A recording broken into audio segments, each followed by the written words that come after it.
नमस्कार, आप सभी प्रशिक्षुओं का Sai college of teachers training उनामा के इस ऑनलाइन क्लास में स्वागत है। आज के क्लास में हम बात करने वाले हैं डीएलएड सेकेंड ईयर के पेपर कोड S5 के यूनिट 3 से। जैसा कि आप सभी को ज्ञात होगा, हम S5 के पेपर कोड S5 के यूनिट 3 में पढ़ रहे थे योगा के बारे में।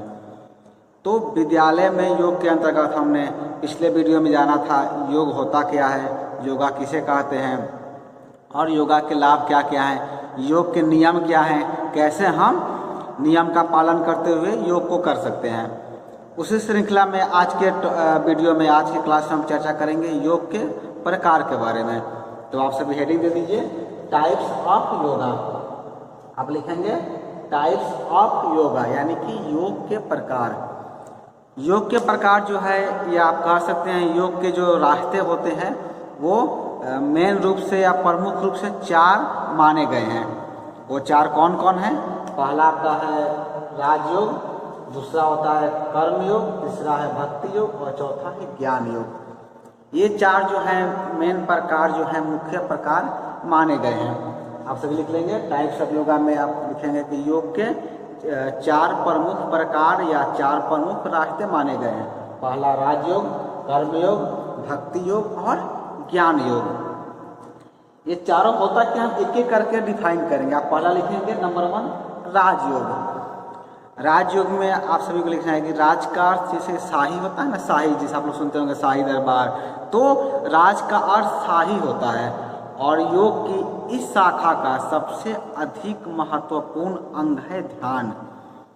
राजयोग में जो है 8 प्रकार के योगों की चर्चा की, इसके बारे में आगे बात करेंगे, जिसे हम लोग अष्टांग योग कहते हैं। इसका 8 प्रकार होता है, जिसको आप लोग क्या कहेंगे, अष्टांग योग कहेंगे। ठीक है, जो अष्टांग योग है इसमें सबसे प्रमुख और सबसे महत्वपूर्ण जो अंग है उसको कहते हैं आप लोग ध्यान कहते हैं उसे। इसके बारे में हम आगे बात करेंगे विस्तार से। चलिए, इसमें और आगे आप लिखेंगे कि इस योग के जो है 8 अंग है। जैसे मैंने कहा कि इससे क्या होते हैं, इसके 8 अंग होते हैं, जिस कारण से पतंजलि ने इसका नाम रखा था अष्टांग योग। क्योंकि इसके 8 अंग होने के कारण, 8 प्रकार होने के कारण महर्षि पतंजलि के द्वारा इसका नाम रखा गया था अष्टांग योग। अष्टांग योग के बारे में एक वीडियो पहले से इसी सेक्शन में अपलोड किया जा चुका है, जिसे कि बलदेव सर ने निर्मित किया था। हम भी आगे अष्टांग योग के बारे में विस्तार चर्चा करेंगे अगले वीडियो में। फिलहाल हम जानते हैं योग के प्रकार के राजयोग को क्या कहते हैं। इसका जो पहला है राजयोग। राजयोग में जो 8 अंग है, जिसे महर्षि पतंजलि के द्वारा अष्टांग योग कहा गया है। इसे योग सूत्र में पतंजलि ने उल्लेखित किया है कि यह 8 अंग इस प्रकार है। 8 अंग कौन कौन है उसके बारे में भी आप सभी को जानना जरूरी है, क्योंकि इसे 8 भागों में बांटा गया है। तो 8 अंग कौन कौन है, 8 प्रकार कौन कौन है, उसमें आप सब लिखेंगे। आप क्या करेंगे, यहाँ पर नंबर वाइज लिख लेंगे आप, क्योंकि उससे हम फिर एक एक करके आगे डिफाइन करेंगे। जो 8 प्रकार है, 8 प्रकारों का भी परिभाषा हम जानेंगे अगले वीडियो में। तो यहाँ पर लिख लीजिए। पहला में आप लिखेंगे यम। यम यानी कि शपथ लेना, ब्रैकेट में आपको लिखना है शपथ लेना। पहला होता है यम। और दूसरे के भी हम बात करें तो दूसरे में आप लिखेंगे नियम। पहला होता है यम और दूसरा होता है नियम। नियम यानी कि आचरण का नियम या फिर आत्म अनुशासन। आपके आचरण का नियम क्या होना चाहिए, आत्म अनुशासन कैसा होना चाहिए, इसके बारे में हम आपके अष्टांग योग के दूसरा जो योग है नियम, उसमें हम चर्चा करेंगे। और इसको उपरांत आप लिखेंगे 3 में। तीसरा जो आपका राजयोग होता है, तीसरा में आप सभी को लिखना है आसन। ठीक है, तीसरा आसन होता है। और चौथा में आप लिखेंगे प्राणायाम। प्राणायाम यानी कि श्वास नियंत्रण। अपने श्वासों पर हम कैसे नियंत्रण करें, इसके बारे में हम प्राणायाम में जानेंगे। प्राणायाम के बाद आप लिखेंगे 5वें में नंबर 5 में आपको लिखना है प्रत्याहार। प्रत्याहार यानी कि इंद्रियों का नियंत्रण। हम इंद्रियों पर यानी कि अपनी ज्ञानेंद्रियों पर कैसे नियंत्रण रख सकते हैं, इसके बारे में हम जानेंगे प्रत्याहार में। प्रत्याहार के बाद आप लिखेंगे 6 में नंबर 6 में आपको लिखना है धारण, धारण या फिर धारणा भी आप लिख सकते हैं, धारणा जिसे हम लोग बोलते हैं एकाग्रता। एकाग्रता के बाद आप 6 हो गया, आप लिखेंगे 7वें नंबर में, 7वें में आपको ध्यान, ध्यान यानी कि मेडिटेशन। और मेडिटेशन के बाद राजयोग का 8वां और अंतिम होता है जिसे हम लोग कहते हैं समाधि। 8वें आप लिखेंगे समाधि, समाधि, समाधि यानी कि परमानंद या फिर अंतिम मुक्ति। योग का जो ये 8 प्रकार होता है इसे हम लोग कहते हैं अष्टांग योग। इसे आप क्या कहेंगे? इसे आप अष्टांग योग कहेंगे, ठीक है। राजयोग जो है आत्मविवेक और ध्यान करने के लिए तैयार व्यक्तियों को आकर्षित करता है। आसन राजयोग का जो है सबसे प्रसिद्ध अंग है। इसका जो एक अंग है जिसको बोलते हैं आसन, आसन जो है राजयोग का सबसे प्रसिद्ध या सबसे फेमस अंग माना गया है। बहुत लोग जो है क्या कहते हैं, आसन को ही मुख्य रूप से योग समझ लेते हैं, लेकिन ऐसा नहीं है। आसन क्या है? आप कह सकते हैं आसन जो है राजयोग के प्रकार यानी कि अष्टांग योग का एक प्रकार है, एक हिस्सा इसका है, ठीक है।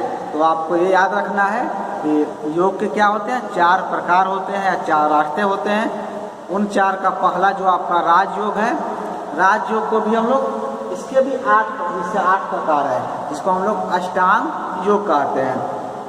इन अष्टांग के बारे में भी, अष्टांग योग के बारे में हम अगले वीडियो में आपसे चर्चा करेंगे, आपसे बात करेंगे।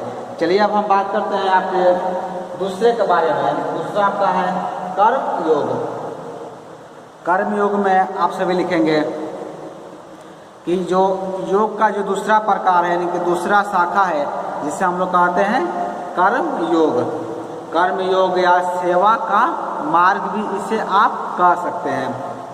और हम में से हर कोई यानी कि हम भी और आप भी, या दुनिया में आप कह सकते हैं जितने भी व्यक्ति हैं, सब कोई को इस मार्ग पर चलना ही पड़ता है। कोई भी इस मार्ग से बचा नहीं रह सकता है, क्योंकि कर्म योग का यह सिद्धांती होता है। या आप लिखेंगे कि कर्म योग का यह सिद्धांती है जो हम आज अनुभव करते हैं, वह हमारे कार्यों द्वारा अतीत में बनाया गया है। इस बारे में जागरूक होने से हम वर्तमान को अच्छा भविष्य बनाने का एक रास्ता बना सकते हैं, जो हमें नकारात्मक और स्वार्थ से बाध्य होने से मुक्त करता है। आगे आप लिखेंगे कर्म आत्म आरोही कार्रवाई का मार्ग है। जब भी हम अपना काम करते हैं और अपना जीवन निस्वार्थ रूप में जीते हैं और दूसरों की सेवा करते हैं, तो उसे ही हम कहते हैं कर्म योग, या उसे हम कर्म करना कहते हैं। यानी आप क्या समझे कर्म योग से? कर्म योग का अर्थ होगा कि जो भी काम आप करते हैं, यानी कि वो काम आप अपने खुद के लिए करते हैं या अपना भविष्य बनाने के लिए करते हैं, वर्तमान में जो काम आप करेंगे उसी से ही आपका भविष्य निर्धारित होगा। या भी बहुत से ऐसे काम होते हैं जो हम निस्वार्थ रूप में करते हैं, यानी कि दूसरों की सेवा के लिए करते हैं। तो जो भी काम आपके द्वारा किया जाता है वही क्या होता है, कर्म योग के अंतर्गत आता है। यानी कि आप ये नहीं कह सकते कि हम कर्म योग नहीं करते हैं। जो भी काम आप कर रहे हैं, चाहे वो अपना भविष्य बनाने के लिए कर रहे हो या फिर आपके काम से दूसरों की कह सकते हैं कि दूसरों को सहायता मिल रही है, दूसरों की सेवा आप कर रहे हैं, वो सभी क्या होते हैं, कर्म योग के अंतर्गत ही आते हैं। चलिए ठीक है, हमने कर्म योग के बाद आप लिखेंगे भक्ति योग। भक्ति योग जिसे कि नाम से ये स्पष्ट है, आप सभी समझ रहे होंगे कि भक्ति योग जो है भक्ति के मार्ग का वर्णन करता है। सभी के लिए जो है सृष्टि में परमात्मा को देखकर भक्ति योग भावनाओं को नियंत्रित करने का एक सकारात्मक तरीका होता है। भक्ति का मार्ग हमें सभी के लिए स्वीकारता और सौशून्यता पैदा करने का अवसर प्रदान करता है। यानी कि भक्ति योग में क्या होता है, जो भी काम आप भक्ति योग से करते हैं, भक्ति के मार्ग पर चलते हैं, ये सभी के लिए क्या होता है, परमात्मा को देखकर भक्ति योग की भावनाओं को नियंत्रित करने का एक सकारात्मक या कहते हैं कि पॉजिटिव वे होता है, सकारात्मक तरीका होता है। भक्ति का मार्ग से हमें क्या होता है कि भक्ति के मार्ग से हमें सभी के लिए स्वीकारता और सहिष्णुता पैदा करने का अवसर प्रदान करता है। यानी सभी के लिए आपके मन में क्या होना चाहिए, समान भाव होना चाहिए, सभी एक दूसरे को मतलब कह सकते प्रेम के भाव से देखना चाहिए, ये आपके मन में होना चाहिए, जिसको हम लगते हैं भक्ति योग के अंतर्गत। और भक्ति योग के बाद आपका चौथा और अंतिम है जिसे हम लोग कहते हैं ज्ञान योग, यानी कि टाइप्स ऑफ योगा का ये अंतिम है, आप लिखेंगे इसमें ज्ञान योग। ज्ञान योग में आप सभी को लिखना है कि अगर हम भक्ति को मन का योग मानते हैं, यदि भक्ति को हम क्या मान लिए, मन का योग मान लिए, तो ज्ञान योग बुद्धि का योग है। यानी आप क्या समझे, हम भक्ति को क्या मानते हैं, जो हमने भक्ति योग में पढ़ा, तो भक्ति को यदि हम मन का योग मान लेते हैं तो जो ज्ञान आपका योग होता है वो आपके बुद्धि का योग होता है। यानी कि ऋषि या विद्वानों का ही मार्ग होता है, रास्ता होता है। इस पथ पर चलने के लिए योग के ग्रंथों और ग्रंथों के अध्ययन के माध्यम से बुद्धि के विकास की आवश्यकता होती है।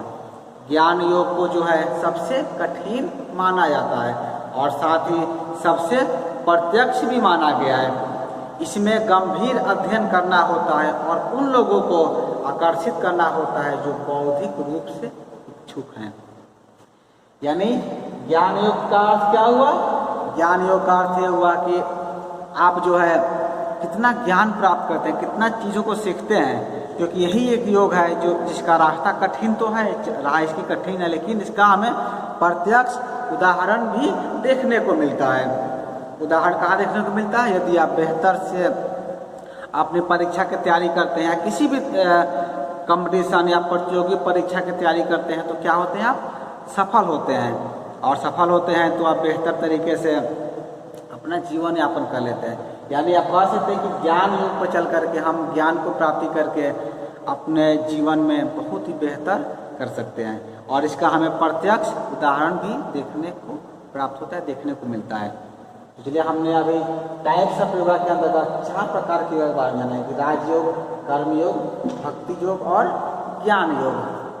चलिए आगे हम आज के क्लास में थोड़ा सा अष्टांग के 4 नियम भी जान लेते हैं, और 4 नियम जो है हम अगले वीडियो में जानेंगे। जैसे मैंने कहा है कि अष्टांग योग के क्या होते हैं, 8 नियम होते हैं, तो 4 के बारे में यानी कि यम, नियम, आसन और प्राणायाम के बारे में बात करेंगे आज ही के वीडियो में, इसी वीडियो में। और बाकी जो आपका 4 नियम है, यानी कि आपका प्रत्याहार, धारणा, ध्यान और समाधि, इसके बारे में हम बात करेंगे कल के वीडियो में।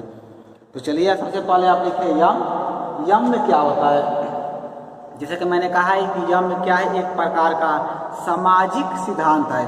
इसमें जो है समाज के प्रति मनुष्य के दायित्वों का वर्णन हमें मिलता है, यानी कि आपका दायित्व क्या होना चाहिए समाज के प्रति, इसका वर्णन हमें किसमें मिलता है, हमें यम में देखने को मिलता है। यानी कि अष्टांग योग के पहला जो नियम है यम, इसमें हमें सामाजिक सिद्धांत का वर्णन मिलता है।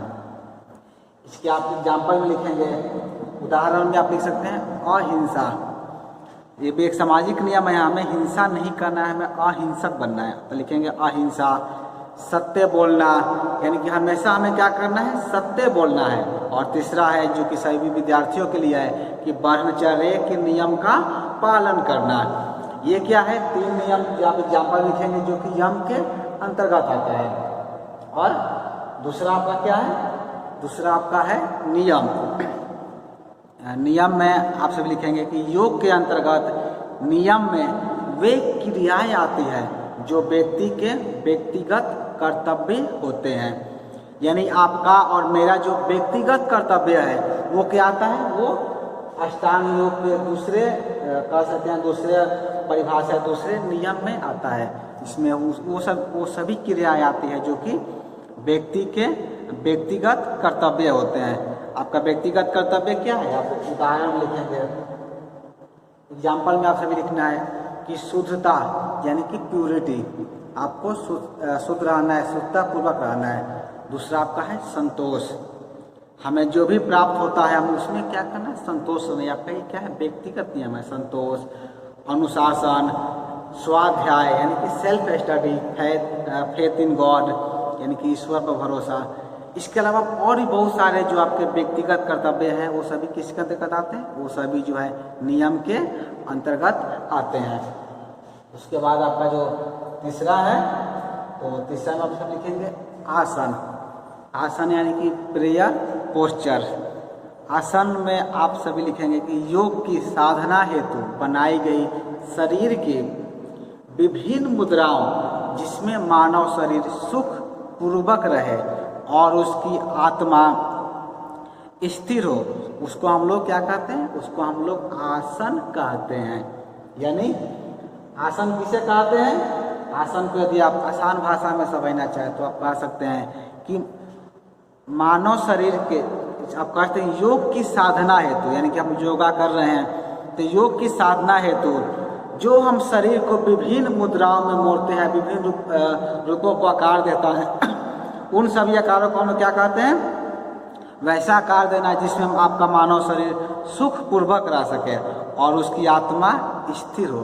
क्योंकि आप सभी जानते हैं कि मन बहुत चंचल होता है, तो उसको स्थिर करने के लिए शरीर को जो है विभिन्न मुद्राओं में रखना पड़ता है, विभिन्न आकारों में इसको मोड़ना पड़ता है। तो शरीर को हम वैसे रूप में मोड़ रहे हैं जिसमें आपका शरीर सुखपूर्वक रह सके, उसको हम लोग कहते हैं, उसी मुद्राओं को हम लोग आसन कहते हैं। चलिए चौथा आप लिखेंगे प्राणायाम, जो कि आज के क्लास का ये अंतिम पॉइंट है। अष्टांग योग का चौथा नियम आपका होता है प्राणायाम। प्राणायाम में आप सभी को लिखना है कि प्राणायाम शब्द जो है दो शब्दों प्राण प्लस आयाम से मिलकर बना है, जिसमें प्राण का अर्थ होता है श्वास यानी कि सांस, जीवन, वायु, ऊर्जा तथा शक्ति। प्राण का अर्थ क्या होता है, आपके प्राण का अर्थ होता है श्वास बोल सकते हैं, या फिर आप जीवन, वायु, ऊर्जा तथा शक्ति होता है। तथा आयाम का अर्थ होता है लंबाई, चौड़ाई, विस्तार तथा फैलाव। इस प्रकार हम कह सकते हैं कि श्वासों के सभी प्रकार के कार्य जिससे मानव शरीर बलिष्ठ होता है यानी कि बलवान होता है, उसे हम प्राणायाम कहते हैं, वो प्राणायाम कहलाता है। यानी प्राणायाम क्या हुआ, प्राणायाम में आप कह सकते हैं कि सांसों से संबंधित, वायु से संबंधित वो सभी प्रकार के कार्य जिससे आपका मानव शरीर बलिष्ठ होता है, बलवान होता है, वो क्या कहलाता है, प्राणायाम कहलाता है। जैसे कि आप सांस लेते हैं और सांस छोड़ते हैं, तो सांस लेने और सांस छोड़ने की जो प्रक्रिया है इसको भी आप प्राणायाम के अंतर्गत ही रख सकते हैं। तो जो कि ये एक साधारण प्रक्रिया है जो सभी के द्वारा किया जाता है। हम प्राणायाम में क्या करते हैं, और भी कई तरह के आसन हैं, जैसे कि अनुलोम विलोम करना, और भी बहुत आसन है जिसका हम लोग प्रयोग करते हैं, जिससे क्या होता है, आपका मानव शरीर बलिष्ठ होता है, बलवान होता है। अब आप इसमें लिख लेंगे प्राणायाम में ही कि प्राणायाम से लाभ, आखिर प्राणायाम से फायदा क्या होता है, लाभ क्या होता है। तो प्राणायाम से लाभ में आप सभी लिखेंगे कि प्राणायाम से भौतिक, सूक्ष्म, दृश्य तथा अदृश्य लाभ प्राप्त होते हैं। प्राणायाम से क्या होता है, प्राणायाम से आपको भौतिक यानी कि जो आपको दिखाई दे, बाहरी जो आपको आप देख सके उसे भौतिक लाभ, सूक्ष्म लाभ, दृश्य अदृश्य लाभ। दृश्य यानी कि जो हम देख पाते हैं, अदृश्य जिसको हम नहीं देख पाते हैं। तो दृश्य अदृश्य सब तरह के लाभ हमें प्राणायाम से प्राप्त होते हैं। सेकंड में आप सभी लिखेंगे कि प्राणायाम से मन स्वतः ही एकाग्र हो जाता है। यदि आपको गुस्सा आ रहा है या आप कोई काम में थक गए हैं या फिर आपका मन स्थिर नहीं हो पा रहा है, तो आप क्या कर सकते हैं, आप प्राणायाम कर सकते हैं। जैसे कोई भी आप प्राणायाम करेंगे तो आप महसूस करेंगे कि आपका मन जो है स्वतः ही एकाग्र हो जाता है। तीसरे फायदे में आप लिखेंगे कि प्राणायाम से चिंतन शक्ति बढ़ती है, अच्छे निर्णय लेने की क्षमता का भी विकास होता है। प्राणायाम से क्या होता है, प्राणायाम से जो है आपकी चिंतन शक्ति का विकास होता है, यानी कि सोचने की शक्ति का आपका विकास होता है, ग्रोथ होता है प्राणायाम से। और जब आपके सोचने की शक्ति का विकास होगा तो आप अच्छे निर्णय लेने की क्षमता का भी विकास आपके अंदर होने लगता है। आप अच्छा निर्णय लेंगे, आप हर काम बेहतर तरीके से करेंगे। ठीक है। और चौथे लाभ में आप लिखेंगे कि नियमित प्राणायाम करने से स्मरण शक्ति बढ़ती है। बहुत सारे प्रशिक्षुओं का ये सवाल रहता है, आपका भी सवाल साथ रहता होगा कि हम पढ़ते तो बहुत है लेकिन हमको याद नहीं रहता, हम चीज़ें याद नहीं रख पाते, हम बहुत जल्दी भूल जाते हैं। तो ये जो भूलने की समस्या है, याद नहीं रखने की समस्या है, इसको भी आप निवारण कर सकते हैं प्राणायाम से।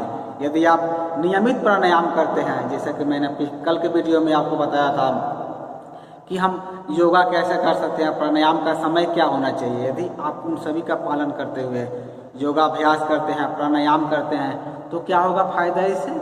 आपकी स्मरण शक्ति का विकास होता है। चलिए इसके बाद एक और बिंदु पर हम बात कर लेते हैं कि प्राणायाम करने के नियम।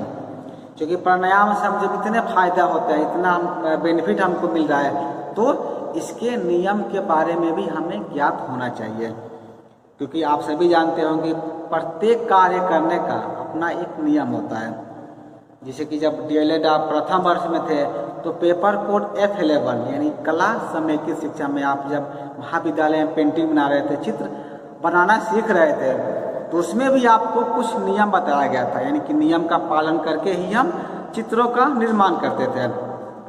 जैसे एक नियम को हम याद दिलाना चाहेंगे, जैसे जब आप मधुबनी पेंटिंग बना रहे थे तो आपको एक नियम हम बताए थे कि चित्र का निर्माण कैसे करें। हम आप क्या करते थे, एक सर्कल बनाते थे, आपको साथ याद आ जाएगा देख के। सर्कल बनाने के उपरांत आप एक इस तरह का आइकन यहाँ पर दे देते थे।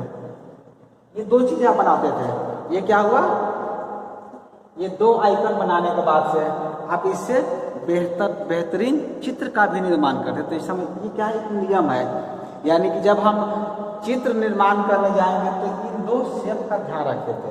जब इतना शेप बन जाता था तो भी इसे पूरा करना बहुत ही आसान होता। आप पूरा कैसे करते थे, ठीक है, इसमें करते थे क्या, दोबारा फिर आप इसमें एक और सर्कल लेते थे बीच में, उसके बाद एक और सर्कल, कितना कर रहे थे, फिर इन दोनों को जो है आप आपस में ऐसे मिला देते थे। ये दोनों आपस में मिल गया। दोनों आपस मिलने के बाद फिर ऊपर से पंख जैसा हम दो आइकन दे देते थे, और यहाँ पे इसके अंदर भी, क्योंकि आप सभी जानते हो कि मधुबनी पेंटिंग में जो है डबल लाइनिंग होता है, तो हम क्या करते इसमें डबल लाइनिंग देते थे यहाँ पर, और इसके बाहर भी डबल लाइनिंग, और जितनी भी आकृतियाँ हम बनाएंगे सब में डबल लाइनिंग का प्रयोग कर देंगे। जब ये हो गया, इसको हम जितना चाहें उतना डेकोरेट कर सकते हैं, यानी कि इसको डिजाइन हम दे सकते हैं। इतना हो गया।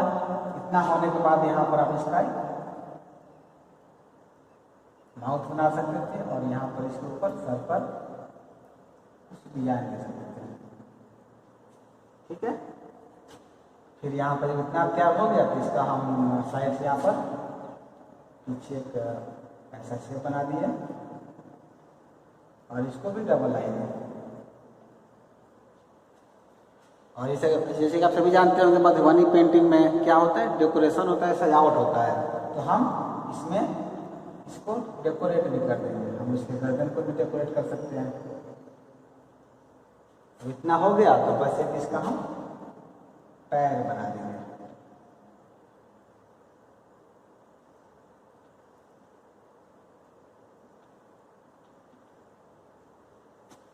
आपके सामने क्या हो गया, एक मधुबनी चित्र तैयार हो गया।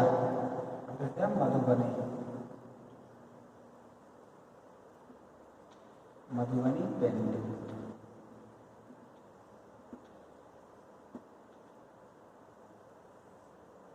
ये क्या है, मधुबनी पेंटिंग का आपके सामने आकृति तैयार हो गया। तो ये नियम हमने कब सीखा था, ये आकृति बनाना हमने डीएलएड प्रथम वर्ष के पेपर कोड F11 में आपने सीखा था। यानी कि आपने देखा कि हमने दो शेप से पूरी आकृति का निर्माण कर दिया। ऐसे बहुत सारे नियम हैं जिसका पालन करके हम सब चीज़ों को बनाते थे। तो जैसे चित्र बनाने के नियम थे, उसी तरह योग करने के भी, यानी कि आपके जो प्राणायाम है, प्राणायाम के भी नियम होते हैं। और नियम कौन कौन से हैं, उस नियम के बारे में भी आपको ज्ञात होना चाहिए, आपको पता होना चाहिए। तो चलिए नियम भी आप लिख लीजिए।